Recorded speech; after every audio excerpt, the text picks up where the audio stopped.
Hello student, स्वागत है आप सभी का हमारे YouTube channel science knowledge official में। गाइज, आज हम लोग करने वाले हैं बिहार बोर्ड कक्षा 10वीं के विज्ञान के कुछ इंपॉर्टेंट क्वेश्चन आंसर्स को। तो चलिए बिना समय गंवाए वीडियो को स्टार्ट करते हैं।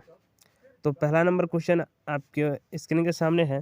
पहला नंबर क्वेश्चन है, गाड़ी के साइड मिरर के रूप में किस दर्पण का प्रयोग किया जाता है?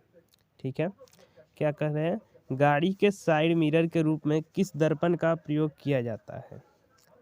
ऑप्शन है, उत्तल दर्पण का प्रयोग किया जाता है, अवतल दर्पण का प्रयोग किया जाता है, समतल दर्पण का प्रयोग किया जाता है, या इनमें से किसी भी दर्पण का प्रयोग नहीं किया जाता है। तो जल्दी से इसका आंसर आप लोग बताइए क्या हो जाएगा। तो जानते होइएगा कि गाड़ी के साइड मिरर के रूप में उत्तल दर्पण का प्रयोग किया जाता है। कौन से दर्पण का? उत्तल दर्पण का प्रयोग किया जाता है। तो option number A is right. चलिए नेक्स्ट नंबर क्वेश्चन की ओर बढ़ते हैं। नेक्स्ट नंबर क्वेश्चन है हमारा, दाढ़ी बनाने में कौन सा दर्पण का प्रयोग किया जाता है? ऑप्शन है आपके पास, उत्तल दर्पण, अवतल दर्पण, समतल दर्पण, या ए एवं बी दोनों। तो इसका राइट आंसर क्या हो जाएगा? तो इसका राइट आंसर ये हो जाएगा कि दाढ़ी बनाने में अवतल दर्पण का प्रयोग किया जाता है। क्या? अवतल दर्पण का प्रयोग किया जाता है। ठीक है, चलिए नेक्स्ट क्वेश्चन देखते हैं। नेक्स्ट क्वेश्चन है आपका, किरणों के समूह को क्या कहा जाता है? किरणों के समूह को क्या कहा जाता है? किरण पुंज कहा जाता है, प्रिज्म कहा जाता है, प्रकाश कहा जाता है, या इनमें से सभी कहा जाता है? तो याद रखिएगा, किरणों के समूह को अगर मान लीजिए किसी भी बिंदु स्रोत से, ठीक है, मान लीजिए कोई बिंदु स्रोत है, तो किसी भी बिंदु स्रोत से प्रकाश की किरण, ठीक है ना, प्रकाश की किरणों के समूह को क्या कहा जाता है? किरण पुंज कहा जाता है। याद रखिएगा, प्रकाश की किरणों के समूह को क्या कहा जाता है? किरण पुंज। ठीक है ना। तो किरण पुंज किस नंबर में है? ऑप्शन नंबर ए में। तो option number A is right हो गया। ठीक है, अगला क्वेश्चन देखते हैं। अगला क्वेश्चन है हमारा, आकाश का रंग नीला क्यों दिखाई देता है? ठीक है, आकाश का रंग नीला क्यों दिखाई देता है? प्रकाश के प्रकीर्णन के कारण, वर्ण विक्षेपण के कारण, अपवर्तन के कारण, या परावर्तन के कारण? इसका आंसर क्या होगा? जल्दी से बताइए आप लोग। चलिए इसका आंसर हम बता देते हैं। तो इसका राइट आंसर हो जाएगा ऑप्शन ए। क्या हो जाएगा? प्रकाश के प्रकीर्णन के कारण। ठीक है ना, प्रकाश के प्रकीर्णन के कारण क्या होता है? आकाश नीला दिखाई देता है। ठीक है, अगला क्वेश्चन देखते हैं। अगला क्वेश्चन बोल रहा है, इनमें से दीप्तमान वस्तु कौन है? जानते होइएगा, दीप्तमान वस्तु वह वस्तु जो जिसके पास क्या होता है? खुद का प्रकाश होता है, वह क्या कहलाता है? दीप्तमान वस्तु है। तो आप लोग बताइए, दीप्तमान वस्तु इनमें से कौन है? टेबल दीप्तमान है, मोमबत्ती है, कलम है, या रबड़ है? ठीक है, इनमें से दीप्तमान वस्तु कौन है?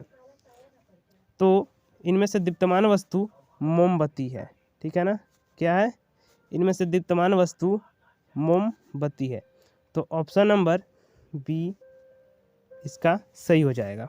ठीक है, चलिए अगला नंबर क्वेश्चन देखते हैं। अगला क्वेश्चन है हम लोगों का, प्रकाश का अधिकतम चाल किसमें होता है? ठीक है, प्रकाश का अधिकतम चाल किसमें होता है? पानी में होता है, जल में होता है, निर्वात में होता है, या कांच में होता है? ठीक है, तो आप लोग जानते होइएगा कि प्रकाश की जो अधिकतम चाल होती है वो निर्वात में होती है। ठीक है ना, प्रकाश की जो अधिकतम चाल कहाँ होती है?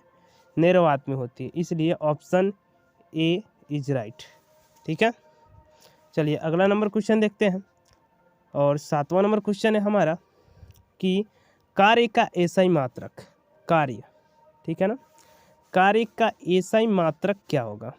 ठीक है, ऑप्शन है आपके पास, जूल, वाट, केल्विन, और इनमें से कोई नहीं। तो इसका राइट आंसर क्या हो जाएगा? बताइए जल्दी से आप लोग कमेंट करके। तो इसका हम राइट आंसर हम बता देते हैं आप लोगों को। कार्य का एसआई मात्रक क्या होता है? जूल होता है। ठीक है, याद रखिएगा, कार्य का SI मात्रक जूल तथा एनर्जी जो होता है, एनर्जी ऊर्जा, उसका भी SI मात्रक क्या होता है, जूल ही होता है। ठीक है ना, याद रखिएगा, ऊर्जा का SI मात्रक क्या होता है, जूल, और कार्य का SI मात्रक भी क्या होता है, जूल ही होता है। ठीक है, अब नेक्स्ट क्वेश्चन देखते हैं। 8वां नंबर क्वेश्चन है, गाड़ी के हेडलाइट के रूप में किसका प्रयोग किया जाता है। ठीक है, गाड़ी के हेडलाइट के रूप में किसका प्रयोग किया जाता है।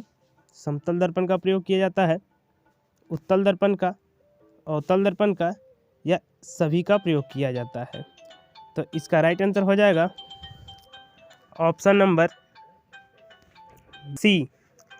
ठीक है ना, इसका राइट आंसर हो जाएगा ऑप्शन नंबर सी।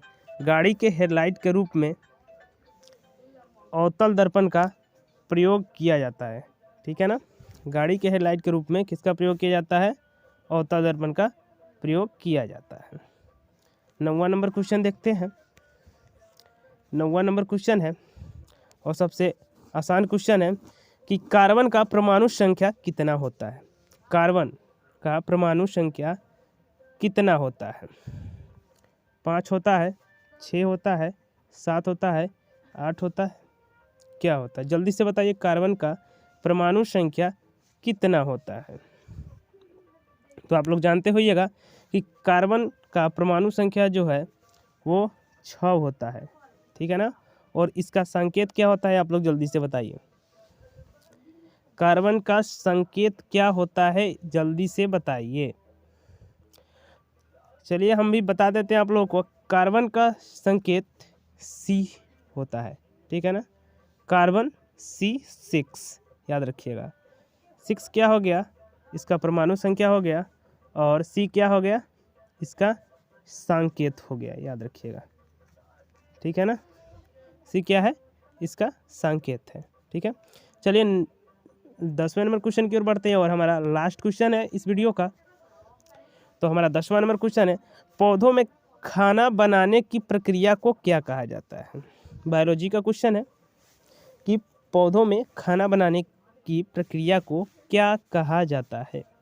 ठीक है, अच्छा से देखिएगा, ऑप्शन है आपके पास, प्रकाश संश्लेषण की प्रक्रिया, संश्लेषण, हरित लवक, कोई नहीं।